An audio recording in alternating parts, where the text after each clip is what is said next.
Bismillahirrahmanirrahim. Alhamdulillah Rabbil Alamin. Wassalatu wassalamu ala asrafil mursalin Sayyidina Maulana Muhammadin wa ala alihi wa sahbihi ajma'in. Subhanaka la ilma lana illa ma 'allamtana innaka antal alimul hakim. Qul bishrah lana sudurana wa yassir lana umurana wa hlul 'uqdatam min lisanina yafqahu qawlana. Amma ba'd. Nawaitu at-ta'alluma wa at-ta'lima wa at-tazakkura wa at-tazkira wa an-naf'a wa al-intifa'a والإفادة والاستفادة والحث على تمسك بكتاب الله وسنة رسوله صلى الله عليه وسلم والدعاء إلى الهدى والدلالة على الخير ابتغاء وجه الله ومرضاته وقربه وثوابه من الله تعالى. قال المصنف رحمه الله تعالى ونفعنا بعلومه في الدارين آمين. فصل. وفروض الوضوء 6 أشياء: النية عند الغسل الوجه وغسل الوجه وغسل اليدين إلى المرفقين ومسح البعض الرأس وغسل الرجلين إلى كعبين والترتيب على ما ذكرناه. Baik, alhamdulillah, pertama-tamanya puji dan syukur kepada Allah Subhanahu wa taala di atas segala kurniaan yang Allah kurniakan kepada kita, dan juga kita bersyukur masih lagi bagi kesempatan Allah SWT untuk kita sama-sama duduk di sini pada malam ini meneruskan pengajian kita melalui kitab Fathul Qaribul Mujib, syarah kepada kitab Matan Abi Suja'. Mudah-mudahan apa yang kita pelajari ini memberi manfaat dalam kehidupan kita, insya-Allah. Dan untuk halaqah 6, insya-Allah kita nak untuk halaqah Ustaz halaqah 7, InsyaAllah malam ini kita nak sambung balik pengajian kita muka surat 4, perenggan yang terakhir, perenggan yang bawah sekali. Semalam kita bicara dah berkait dengan masalah awani dan juga masalah siwak. Hari ini kita nak masuk kepada bab furudul wudu', faslun fi furudil wudu'. Ini satu fasal pada menjelaskan, menerangkan tentang fardu-fardu wudu'. Wudu' kita baca dengan wudu', bidhammi, kita baca dengan wu. Al-wudu'u kita baca dengan bidhammi. Ismul fi'li, ismul lil fi'li, maksudnya perbuatan itu, perbuatan basuh itu dinamakan wudu'. Kalau kita tukar dengan bacaannya dengan baris yang lain, dengan baris fathah bi fathil waw, dengan kita baca wadu', al-wudu'u. Al-wudu' ismun lima'in yatawadda'u bihi, nama bagi air yang digunakan untuk kita berwuduk dengannya. Jadi kalau wuduk itu perbuatan, kalau wudu itu air yang digunakan untuk melakukan perbuatan wuduk itu. Jadi apabila kita sebut apabila kita sebut wuduk, yang pertama wuduk dengan bidhammil waw, dengan kita dhammahkan huruf waw itu, maka dia mustamilun alal furudi was sunan kama zakar al musannif, maka dia terrangkum di dalamnya fardu-fardu dan juga sunat-sunat, bukan hanya basuh pada basuhan fardu saja, bahkan basuhan-basuhan sunat juga masuk dalam perkataan wudu itu. Baik, dia mulakan kitab matan dia dengan wa furudul wudu'i 6 asya'. Fardu-fardu wudu itu ada 6. Jadi yang wajib ditunaikan ataupun dilakukan pada wuduk itu hanya 6 perkara saja. Selebihnya itu adalah sunat. Ahaduha, yang pertamanya an-niyyatu, niat, wa haqiqatuha, dan hakikat niat itu apa? Syara'an, mengikut syarak, qasdu syai'in muqtarinan bi fi'lih. Boleh tanda di situ, boleh buat kurungan, boleh tanda dengan outline. Ta'rifan bagi niat itu qasdu syai'in muqtarinan bi fi'lihi, qasadkan sesuatu serta, muqtarinan maksudnya serta, bi fi'lihi dengan buatnya, serta dengan buatnya, qasadkan sesuatu serta dengan buat, maka itu dinamakan niat. Jadi keluar dengan kata qasad sesuatu serta dengan niat. Qasad sesuatu yang tidak diserta, qasad sesuatu muqtarinan bi fi'li, serta dengan buat. Keluar dengan kata qasad sesuatu yang tidak disertakan dengan buat, disebut sini fa in tarakha anhu summiya azman, jika lewat buat itu daripada qasad. Qasad dulu, buat ke lagi, maka kosak itu tidak dipanggil niat. Summiya azman, maka dia dinamakan azam. Berazam saja nak buat, tak buat lagi, maka dia dipanggil azam, tidak dipanggil niat.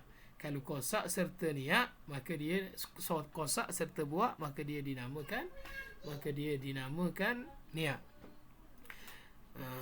Dan niat ini, dan kosak serta kosak tapi tidak buat, kadang-kadang boleh duduk, memadai untuk duduk di tempat niat.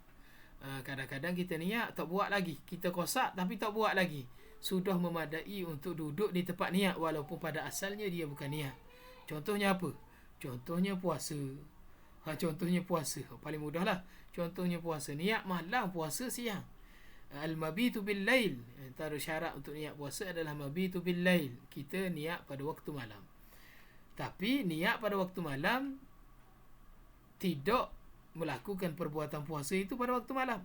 Puasa bila kita lakukan min tulu'il fajri, kita imsak tu min tulu'il fajri, esok kan pagi pula, pagi esok, tak siang esok, baru kita nak start puasa. Bila kita niat pada waktu malam. Jadi adakah niat itu dinamakan niat? Ya. Azam yang duduk di tempat niat, walaupun dia pada hakikatnya adalah azam, tetapi dia memadai untuk duduk di tempat niat. Baik. Bila kita nak niat ni, indal ghaslil wajhi, ketika niat itu ketika membasuh awwalu juz'in minal wajhi, awal-awal juzuk daripada bahagian muka. Dan muka ni ada hak dia lah, ada kawasan yang dinamakan muka. Di muka kita ni ada kawasan yang dinamakan muka, ada kawasan yang terkeluar daripada hak muka. Dia ada dalam syarah dia disebut tentang hak-hak muka. Tulan, memanjang dia, min manabati sya'ri, daripada tempat mula tumbuh rambut, atas sikit pada dahi kita tu, tempat mula tumbuh rambut, ila zukni, sehingga ke dagu. Kalau lebarnya ardan, minal watadil uzuni ila luwatadil uzuni, daripada anak telinga ke anak telinga, daripada telinga kiri ke telinga kanan, anak telinga kiri ke anak telinga kanan. Maka kawasan itu dinamakan kawasan muka yang wajib kita ratakan air ketika mengambil air sembahyang. Baik. Kawasan muka tu lah. Jadi kalau kita basuh satu juzuk daripada juzuk yang ada di muka kita, basuh sikit, jadi kita niat di situ, maka sudah memadai niat. Afdalnya di sebelah atas, kita basuh daripada atas ke bawah, basuh daripada atas ni ke bawah, tarik daripada atas ke bawah, kita basuh muka. Itu yang afdal. Jadi mana-mana kawasan yang mula terkena air itu memadai dah untuk kita niat, selama mana dia di dalam kawasan muka. Baik, yang kedua, wasani ghuslul wajhi, ghuslu jami'il wajhi, basuh sekalian muka. Jadi kawasan muka tu kena tandem boleh. Dan apa sahaja yang ada di kawasan muka itu, maka wajib diratakan air. Melainkan ada benda yang dikecualikan. Yang tidak diistisnakan, maka dia diwajibkan untuk kita ratakan air. Wahadduhu, dan haknya, hak kawasan muka tu, taulan, memanjang, ma baina manabati sya'ri ra'si ghaliban, memanjang di antara barang yang di antara tempat mula-mula tumbuh rambut. Ghalib, pada ghalib lah. Orang tumbuh rambut jauh ke atas tu, rambut botok, rambut tak ada depan, tak kira tu, dia kira yang ghalib atas sikit pada dahi itulah. Dan wa akhiruhu al-lihyain, dan akhirnya adalah lihyain, dagu lah, lihyain, janggut. Setengah kitab dia sebut zukni, janggut lah, tempat tumbuh daripada mana batu sya'ri ila zukni. Baik. Apa dia lihyain itu? Azmanil ladhani yumbitu alaihima al-asnan, al-asna sufla, dua tulang yang tumbuh di atasnya gigi-gigi bawah. Tulang ni, tulang keng ni panggil ni. Tulang keng ni dalam kawasan muka, mana nak kenal tulang keng, atas dia ada gigi. Tu maksudnya, atas dia tu ada gigi. Baik. itu memanjang. Kalau lebar minal uzunain ardan bainal uzunain, kalau memanjang di antara dua telinga. Jadi apa sahaja yang duduk di dalam kawasan itu maka dinamakan kawasan muka dan wajib diratakan air. Cuma ada pengecualian, disebut amma lihyatir rajulil kashifah, baris yang keempat tu, muka surat 5 baris yang keempat. Wa amma lihyatur rajulil kashifati, ada pun janggut orang lelaki yang tebal. Janggut orang lelaki yang tebal duduk dalam kawasan muka. Sebab janggut ini tumbuh dalam kawasan, dalam bawah pada dagu. Bawah pada dagu, tumbuh di dagu. Maka dia termasuk di dalam kawasan muka. Dia kata kalau janggut yang tebal, lagu mana nak kena tebal? Bi an lam yara, bertaswir kepada tebal itu, gambaran kepada tebal tu lagu mana? Bi an lam yara al mukhatabu basharataha min khilaliha, dengan bahawa tidak melihat orang yang bercakap, orang yang kita tuju cakap dengannya. Kita bercakap dengan orang dalam majlis mukhatabah lah. Bercakap ni orang tak duduk jauh, duduk dekat lebih kurang orang duduk depan kita lebih kurang semeter, 3 kaki lah. Kita nak bercakap dengan, nak berkecek dengan orang ni. Orang duduk depan kita tu, nak kata janggut kita tebal ke nipis ke, orang duduk depan kita tu tak boleh melihat kulit di celah-celah janggut. Dia ada janggut tebal, nampak kulit celah janggut, menunjukkan janggut itu tidak tebal. Kalau tak nampak kulit di celah-celah janggut tu, kulit bawah janggut, maka dia dinamakan janggut yang tebal. Maka dia diistisnakan, dia dikecualikan daripada membasuhnya secara rata sampai ke bawah. Fayakfi, maka memadai. Ghaslu zahiriha, basuh zahirnya saja, tak payah masuk sampai bawah. Bikhilafil khafifah, berbeza bagi janggut yang nipis. Janggut ustaz tebal ke nipis? Kalau tebal nipis lah, ni nampak dah lah. Maka nipis. Kalau nipis wajib diratakan seluruh air. Seluruh janggut itu dengan air. Itu janggut. Selagi yang dikecualikan selagi juga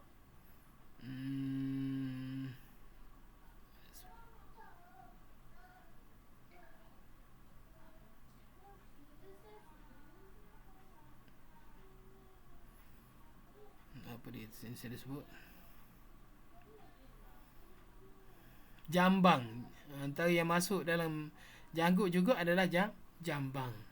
Jambang kalau tebal juga memadai basuh zahirnya sahaja.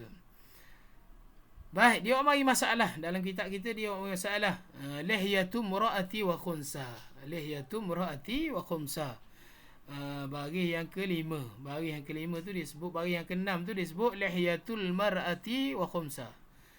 Janggut orang perempuan dan juga khunsa. Takdir kata inilah.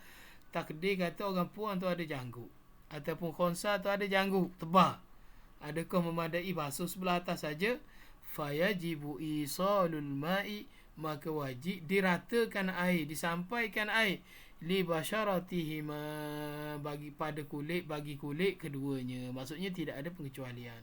Sebab apa? Sebab dia nadir, dia jangan berlaku. Rambut tebal bagi janggut tebal bagi perempuan dan khunsa ini jangan berlaku. Jadi hukum jangan itu al-nadir kal ma'dum. Nadir itu hukumnya macam makdum, macam tak ada lah. Balik kepada hukum asal. Baik. Wasalisu, yang ketiga, ghaslul yadaini ilal mirfaqain. Kita membasuh dua tangan sehingga kedua siku. Ilal mirfaqain, hingga kedua siku. Dan siku juga termasuk di dalam kawasan yang wajib dibasuhkan air. Siku wajib dibasuhkan air untuk menyempurnakan basuhan itu. Man la yutimul wajibu illa bihi fahuwal wajib. Barang yang tidak sempurna basuhan wajib, perbuatan wajib, melainkan dengannya, maka hukumnya juga adalah adalah wajib. Jadi siku juga wajib. Ma'al mirfaqain, ila tu kita boleh terjemah ma'al mirfaqain. Baik, yang keempat, dan apa sahaja yang tumbuh di dalam kawasan tangan itu wajib diratakan air. Ada jari lebih, ada orang jari 6, jari lebih. Ada orang kuku panjang, kuku tu masuk dalam kawasan jari. Apa lagi, bulu-bulu yang tumbuh, bulu-bulu roma dia tu wajib diratakan air dalam kawasan-kawasan tangan. Muka begitu juga, apa saja yang ada di kawasan muka, bulu-bulu. Bulu di muka ini ada 20. Bilangan yang dibilang oleh ulama 20. Sebagaimana disebut dalam kitab Nailur Raja' syarah kepada Safinatul Najah, ada 20 bulu yang tumbuh di muka. Boleh cek. Safinatul Najah belajar dah, habis dah belajar Safinatul Najah. Jadi boleh cek balik. Bulu yang tumbuh di muka ada 20 bulu yang tumbuh di muka. Cek balik nanti kita tanya dalam soalan. Baik. Yang keempat, mashul ba'dir ra'si, menyapu. Mashu tadi, dua tadi ghuslu. Ini masuk mashu. Mashu maksudnya memadai walaupun tidak mengalir. Itu masuk mashu, sapu. Sapu ba'dir ra'si, menyapu sebahagian daripada kepala. Sapu kepala kita lah. Sunatnya sapu semua, tapi dalam mazhab Syafi'i memadai dengan sapu sebahagian, sikit saja. Ba'dir ra'si, sebahagian daripada kepala. Syaratnya kawasan itu duduk dalam kawasan kepala. Rambut itu duduk dalam kawasan kepala. Bukan sapu rambut, sapu kawasan kepala. Rambut yang ada kawasan. Kalau botok pun sapu atas kepala gitulah. Maksudnya sapu atas kepala. Kalau rambut panjang sehingga terkeluar daripada kawasan kepala, sapu ujung saja tidak memadai. Mesti sapu di dalam kawasan kepala. Baik. Dia sebut situ walau wada'a yadahu walau wada'al mutawaddi'u yadahu mablulah. Kalaulah meletakkan seorang yang berwudu itu tangannya yang basah, lam yuharrikha, tidak menggerakkannya. Tangan dia basah, dia tangan basah ni dia pun letak atas kepala, tak gerak apa-apa. Tak ada buat gerak gitulah, gerak atas apa, tak gerak, letak saja. Jaza, maka hukumnya sudah memadai, dikira sebagai sapuhan kepada ambil wuduk bagi kepala. Baik. Wal khamisu, yang kelima, ghaslur rijlaini ila al-ka'bain, membasuh dua kaki sehingga ke buku lali. Tulang yang timbul itu buku lali. Dan ma'al ka'bain lah, maksudnya buku lali juga wajib dibasuh. Dan ada pengecualian dalam masalah basuh kaki ni, ada pengecualian berkait dengan khuf. Orang yang memakai khuf dikecualikan daripada membasuh kaki, memadai dia menyapu di atas khuf. InsyaAllah kita akan jumpa dalam bab berkait dengan khuf. Jadi ada kalanya mengambil air sembahyang ini tidak perlu basuh kaki, walaupun pada asalnya wajib basuh kaki. Tapi ada istisna rukhsah yang diberi oleh syarak kepada kita, membenarkan bagi orang yang memakai khuf tidak menyapu, tidak membasuh kaki, tak perlu pecah khuf, memadai menyapu di atas khuf. Baik, ada syarat-syarat dia, nanti kita akan belajar dalam bab khuf. Wasadis, yang keenam, at-tartib ala ma zakarnahu, tertib ikut susunan di atas apa yang kami telah sebut. Apabila Allah SWT sebut di dalam Al-Quran, idza kumtum ila salati faghsilu wujuhakum wa aydiyakum ila al-marafiq ila akhiril ayah. Lalu di sana ulama-ulama mengambil panduan daripada dalil itu, mengatakan wajib mesti sebagaimana yang ditentukan oleh Allah di dalam Al-Quran, mengikut tertibnya. Mula-mula basuh mukanya, basuh tangannya, sapu kepalanya, basuh kaki. Seorang sahabat bertanya kepada Nabi SAW bila nak bersa'i di antara Safa dan juga Marwah. Lalu sahabat pun tanya, nak start daripada mana? Kau nak sa'i ni? Nak bersa'i antara rukun haji dan umrah adalah bersa'i daripada Bukit Safa ke Bukit Marwah. Lalu sahabat tanya kepada Rasulullah SAW, nak start daripada mana? Lalu Nabi pun jawab, ibda'u bima bada'allahu bihi, atau kama qala sallallahu alaihi wasallam, mulakan dengan apa yang Allah mulakan baginya. Allah sebut dalam Al-Quran, innas safa wal marwata, maka disebut sofa dulu baru marwah. Maka dimulakan dengan sofa, barulah ke marwah. Daripada bukit sofa ke bukit marwah. Begitu juga dengan masalah wuduk. Allah sebut ghaslul wajhi, basuh muka dulu. Idza qumtum ila salati faghsilu wujuhakum, basuh muka-muka dulu, basuh muka-muka kamu.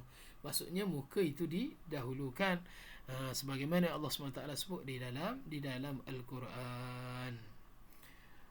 Baik, kita akan berhenti sampai ke furudul wudu. Kita akan berhenti bab furudul wudu. Dan insya-Allah akan datang kita akan sambung kepada wasunanuhu, sunat-sunat bagi wudu, bagi ambil air sembahyang. Quli qawli hadza wa astaghfirullah li wa lakum. Assalamualaikum warahmatullahi wabarakatuh. Ada soalan boleh tanya dalam grup kita lah. Ada soalan boleh tanya dalam grup kita, insya-Allah. Sama ada nak tulis ataupun nak buat voice record pun tak ada masalah, boleh tanya. Wallahu a'lam.